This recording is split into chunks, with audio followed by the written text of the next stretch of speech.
Hi friends, my name is Akil Ahmed and this is our fourth video tutorial on SQL Server Developer interview questions and answers series. So let's continue on this one. So our first question is, what are ACID properties in SQL Server? So ACID properties in SQL Server ensures data integrity during a transaction. ACID stands for atomicity, consistency, isolation and durability. The first one is atomicity. It means either all the operations like insert, delete or update inside a transaction will take place or none of them will take place. Or you can say that either all the statements inside a transactions are either completed or they are rolled back. The second one is the consistency. This property ensures database consistency. It means that whatever happens in the middle of a transaction, this property will never leave your database in a half completed state. If a transaction is completed, then it will apply all the changes to the database, and if there is an error in the transaction, then all the changes that have been already made to the database, they will be rolled back automatically. The third one is the isolation. Every transaction is isolated from another transaction. One transaction can't access the result of other transactions until the transaction completes. The fourth one is the durability. Once the transaction completed, then the changes it has made to the database, they will be permanent. Even if there is a system failure, this property will safeguard the committed data. Our second question is, what is the difference between delete and truncate command? So the first difference between the delete query and truncate query is that delete query is used to delete one or more rows from a SQL Server table, while the truncate command is used to delete all the rows from a SQL Server table. Delete is a DML query, which is also called as data manipulation language, while the truncate is a DDL query, which is also called as data definition language. Delete do not reset the identity field in a table if identity field is present. However, truncate table reset the identity field in the table if the identity field is present. Delete is slower as compared to truncate, while the truncate query is faster.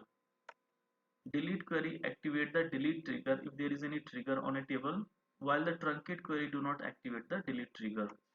We can use a where clause in the delete query, while we cannot use a where clause in the truncate query. The delete query deletes one row at a time and then it do the entry for the deleted records in the transaction log. While truncate query, it deletes the data by deallocating the pages of the table and it only records the page deallocations in the transaction log. Now our third question is, what is the difference between drop and truncate queries? So the first difference between the drop and truncate query is that the drop command is used to drop a table and all its contents, while a truncate query can delete all its contents but the table stays in the database. If you run a drop command, then the table space is freed from the memory.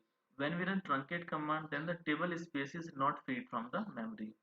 When we run drop command on a table, then all integrity constants will be dropped as well. However, when we truncate a table, then the integrity constants are not removed. Now our fourth question is, what is a trigger in SQL Server? A trigger is a special kind of store procedure that automatically runs when an event occurs in the database server.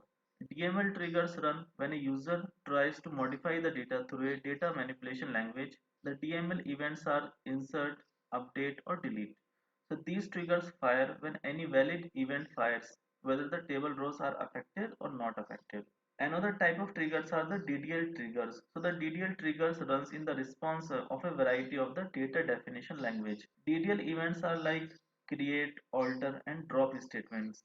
Now our fifth question is, how to handle the errors in SQL Server.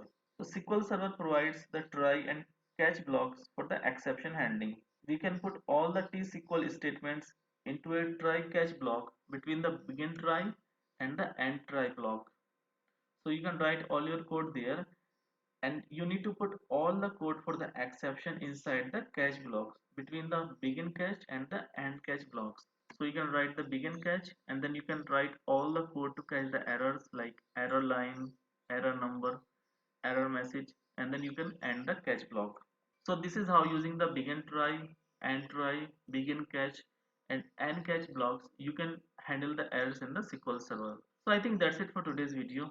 Thank you guys for watching the video, and if you like the video then please click the like button.